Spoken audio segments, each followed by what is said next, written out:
Alright, ladies and gentlemen, I'm here on the show to talk about some NBA. So, let's get right into it here. So, first thing I'm talking about is via Sirius XM NBA radio.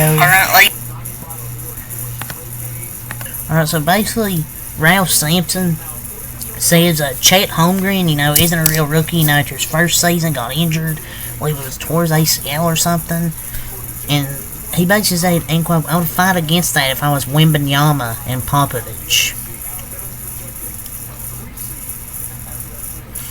I mean, he's not right, but he's not wrong. Either way, Chet shouldn't be discredited because of being basically like a red shirt rookie.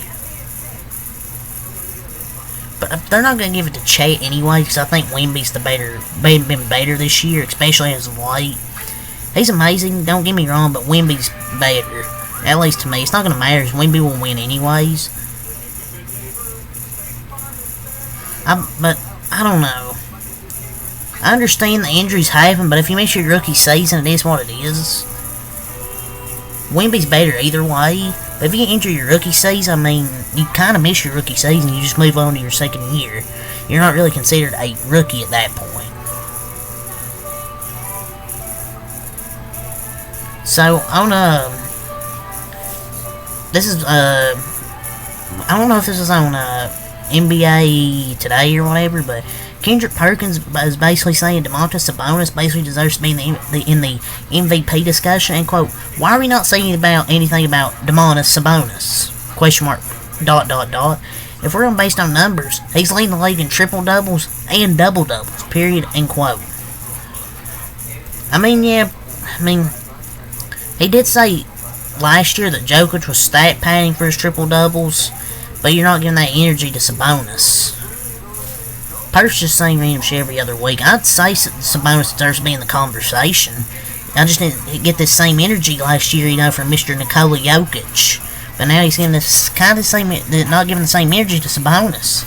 Yeah, he's got the triple doubles, but they're fighting for a playoff. They're fighting for a playoff spot to avoid the freaking play-in tournament.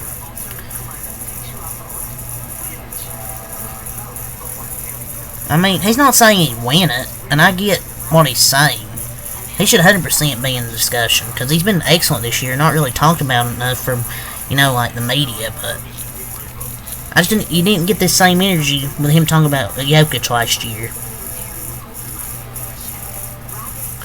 So, Purse, Shams Charania, Anthony Edwards, Tyrese Halliburton, Bam Adebayo, and Anthony Davis are, quote, strong candidates to join Team USA parent Shams Charania. Current logs: Devin Booker, Drew Holiday, LeBron James, Kevin Durant, Steph Curry, Jason Tatum, Joel Embiid. Drew Holiday is a lot, but not Anthony Edwards. I mean, he probably brings more to the team than Anthony Edwards, to be honest. Like, defensively, he's a better defensive player. They want defense, which Edwards is not to that level on defense, on the defensive side, so I really actually do get that. Why they'd want a lockdown defender in Drew Holiday. You need a guy like him. That would be a great team for Team USA. Dude, if they had this team, they better freaking win that gold medal. If they don't, that would be a failure.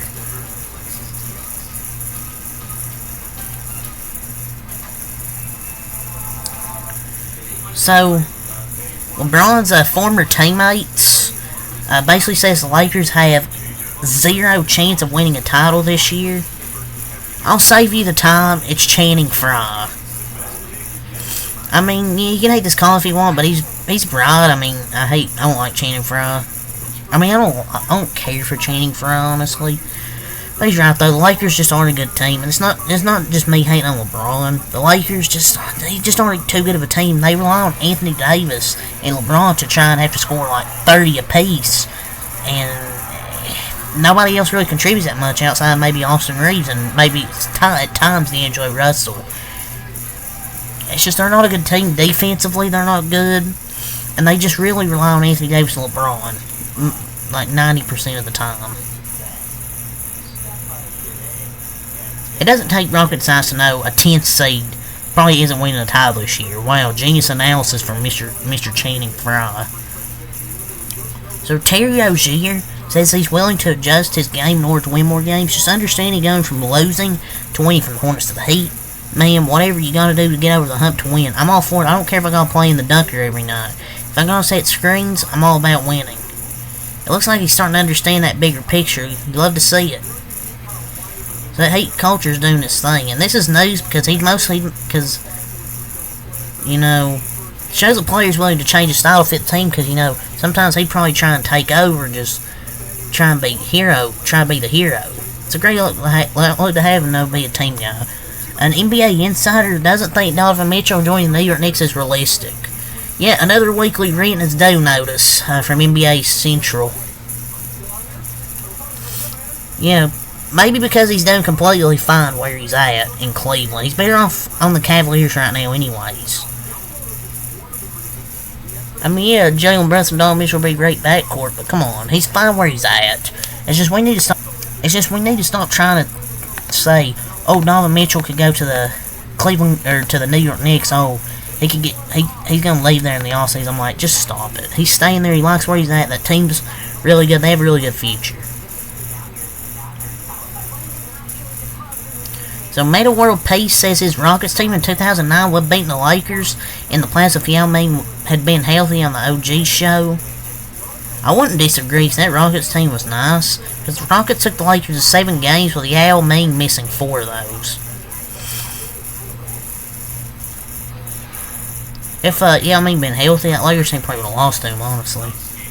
So NBA.com's updated rookie ladder, they have a number 1 Victor Wembanyama, 2 Chet Holmgren, 3 Brandon Miller, 4 Brandon Podziemski, 5 Jaime Jaquez Jr., 6 Eric Lively, Keontae George at 7, Cam Whitmore at 8, Case Wallace at 9, and a Store Thompson / Amen Thompson at 10.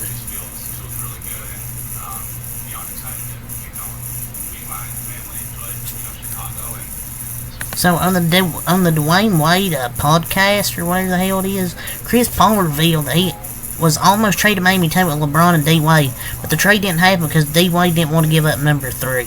So basically, Chris Paul will never have a ring because of a number. Bro missed out playing with Kobe, Braun, and D Wade. That's insane.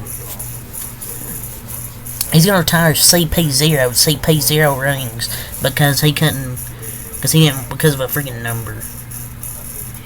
Why couldn't he take another number? Like, why would you pass the opportunity to not play? Why would you pass up the opportunity to play with LeBron and D Wade in Miami? Like, Pandeo face. An anonymous network executive expressed frustration to Adam Silver about star players missing key televised games per The Athletic. One top network executive who was granted anonymity. I'm not part of the nerd community, don't know how to say that word, so he could speak freely. Worked for one of the 2 companies that has rights with the league and reached out to Silver to express his displeasure. He was frustrated the league's star players were sending out marquee broadcasts.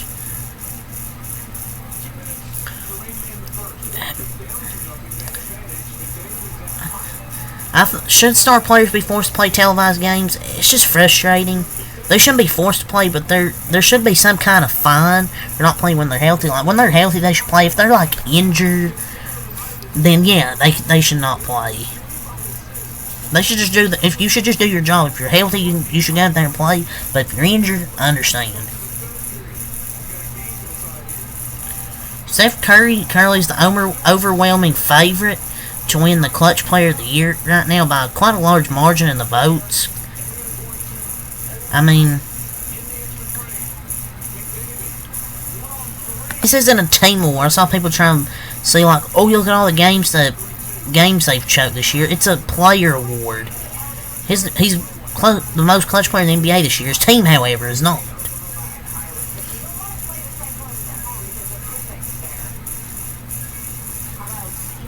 First in everything this year, like clutch points, clutch field goals made, clutch 3-pointers, first in points trailing the clutch, field goals made trailing the clutch, first in 3-pointers trailing the clutch. I mean, like,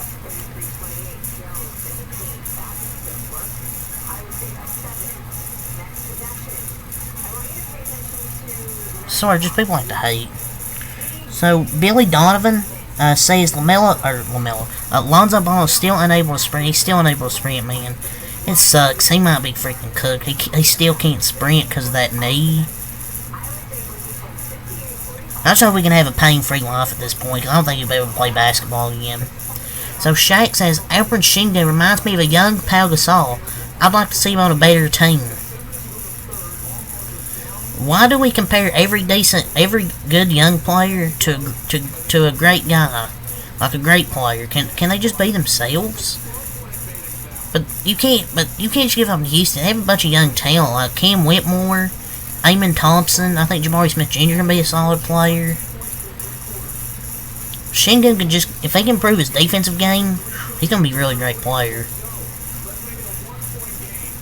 So Scottie Pippen says Michael Jordan's for sure the greatest ever. You look at the MVPs he was able to achieve, but I think it was all brought from us being successful as a team. Obviously, someone is going to bring those accolades home, but yeah, he was the greatest player in basketball, definitely. My dude here changed his mind on the GOAT debate every few months. Next few months he'll say LeBron. Next few months he'll say MJ again. Damian Lillard admits that his life in Milwaukee is, quote, lonely and doesn't have much of a life. Go to practice, go home, watch boxing, play video games, man, type in boxing website, Fight Hype, YouTube 100 times, and be praying for something new to be on there. Seriously, not much of a life. Oh, damn. How could a place possibly be that boring? I mean, Milwaukee doesn't sound exciting. But I mean, come on, it shouldn't be that bad. I mean, but it is Wisconsin, basically, so. But yeah. I think it was just kind of blown out of proportion. He was basically referencing his family. I'm pretty sure he has a life outside of basketball. But Milwaukee could be boring, though. But I think Milwaukee could be pretty freaking boring. Damon Jones via Sirius XM NBA Radio. I think, in my opinion, Jason Tatum deserves to be the frontrunner for MVP this year because he's the best player on the best team. The MVP definition can't change every year. Is Tatum paying for all this PR? His PR team's definitely working hard right now. This is an atrocious take. The MVP criteria can't change every year. Oh yeah, just because he's the best player on the best team. Or just because, oh yeah, this player's on the best team. Like,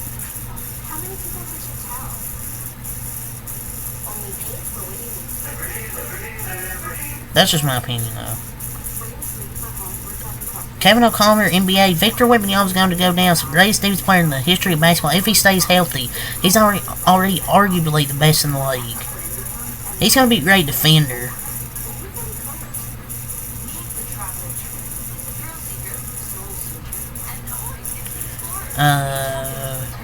Royce O'Neal stated that Kevin Durant has taken on a leadership role with every team he's basically been a part of. I mean, I guess he is a good teammate, but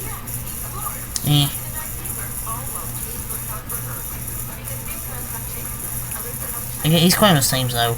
Stephen A. Smith believes that the Knicks, with a healthy Julius Randle, are the biggest threat to the Boston Celtics. If Julius Randle comes back healthy, the New York Knicks are into the conference finals. They barely beat the Pistons, buddy. I mean, I think they'll be a tough team to beat the playoffs if everybody's healthy. So Jason Tent on the Hoops thing on the fucking podcast, Volume Sports. I think his version of Jokic is much better than KD and Steph on his peak. I mean,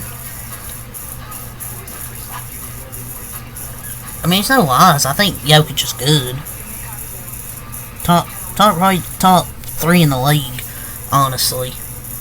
So, you know what I mean? It's too hot of a take. The NBA's competition committee has officially begun reviewing whether the game has become too advantageous. Who's fucking saying we're not part of their community? For offense, whether some changes need to be implemented to achieve better balance per real GM. Yeah, changes are needed. How about refine the refs? But yeah. Quentin Grimes called out the referees in the Pistons next game. If Jalen Brunson and them was on the other side of that call, they're getting that call. I mean, it's not wrong. Ben Simmons vows to dedicate his alternates. I'm going to give this team everything I got, regardless of how I feel. Okay, buddy. But yeah, that's all to say for the NBA here, so until next time, peace.